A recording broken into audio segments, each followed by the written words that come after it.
And one such layer in your profile seems to be Bhukkadpanti, which I think you ran for 4 years. 4.5, yeah. 4.5 years. Tell us, what was Bhukkadpanti? Why did you stop doing it? Tell us the entire story. So, I mean, very quickly, it was a subscription meal service, right? Your typical daily meals that you subscribe for a week, month, etc. I mean, if homely meals at 100, rupees, that was a simple business. So, we were doing about 600 meals a day at our peak. That was our scale. I think in terms of revenue, we were doing about 3 crores per annum in the fourth year. We decided to shut down the business in our most profitable quarter. So, yeah, I mean, the reasons of moving out were not related to business and financials, etc. It was purely personal because it was while we had automated a lot of things, it was still a very labor intensive business. And to work with that section of labor, somewhere I realized that maybe my value system doesn't align. So either I change my value system and become like them, or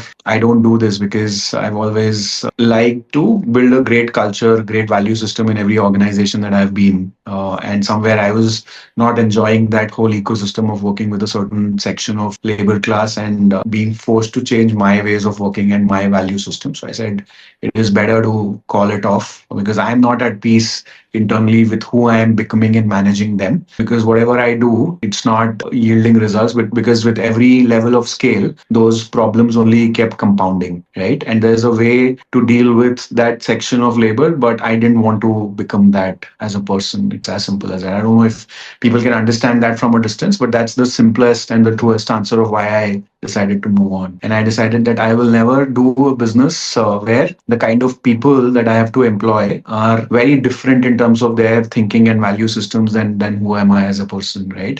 And that is why education feels so right, because I've always loved nurturing young talent in my teams. Wherever I've gone, I've built teams from scratch and managed large teams to a scale of 250 people. Yeah. So, I mean, just nurturing talent sounded exciting, and to do it in an education environment makes so much sense. But yeah, that's Bhukkadpanti. And while I look back at those 4.5 years with a lot of regret, saying I could have done different things, more things, etc., or better things, but also a lot of learning. As you said, it's about the layers that we get exposed to over this journey. And I think great learnings from their beautiful time, etc. Wouldn't want to say that I don't want to live that part of my life again, and would want to do it 100% differently. I think definitely added to the learnings, which has made me what I am today. So yeah, I would say that great experience as well. Sir, can you pinpoint one or two problems that you were facing, or which were clashing with your value systems during Bhukkadpanti? Sure. So that audience get a better view. Sure. See, the thing is, in typical organizations which are like really sophisticated, white collar, etc. I mean, there's a whole concept of working towards a common goal, the employees aligned with the company goal, etc., and not having their ulterior agendas, etc. Whereas when we were dealing with that blue collar workforce, we realized that whatever you do for them, ultimately they will think from a very personal, selfish standpoint. They will not want to align with company's growth. The moment they will see that the company is growing, they will start creating issues so that the dependency on them doesn't go away. They'll start demanding unreasonable salary hikes. They'll not allow the newer staff to get in and settle comfortably. Because the moment that you adding more staff, the dependency on the old staff goes away.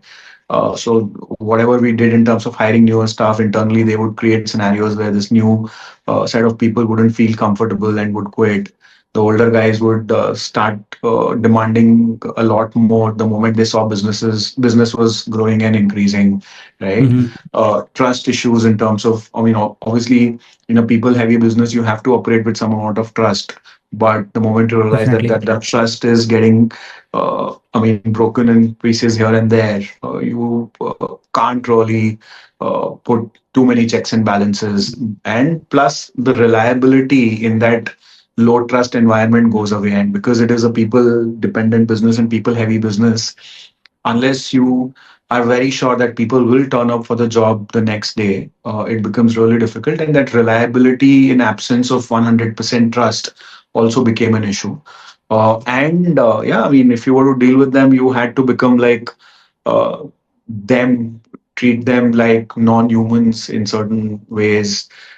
treat them as just as a resource, as a tool for the business, etc., and not care for them, not try and groom them, nurture them, grow them, etc. That was not me. I said, I mean, if I have to treat them as tools and resources only, uh, I will not enjoy doing this for the long term, and I don't want to have an environment where people and team members can be treated as just tools for the business. I would rather work with people who share the same value system, who share the same passion, and are able to come together for a common purpose, which is what we're doing here, right? I mean, everybody who's a part of the team loves education to the core. Yeah, they want to be in an environment like this. You don't have to manage them as tools and resources. So that's the big difference.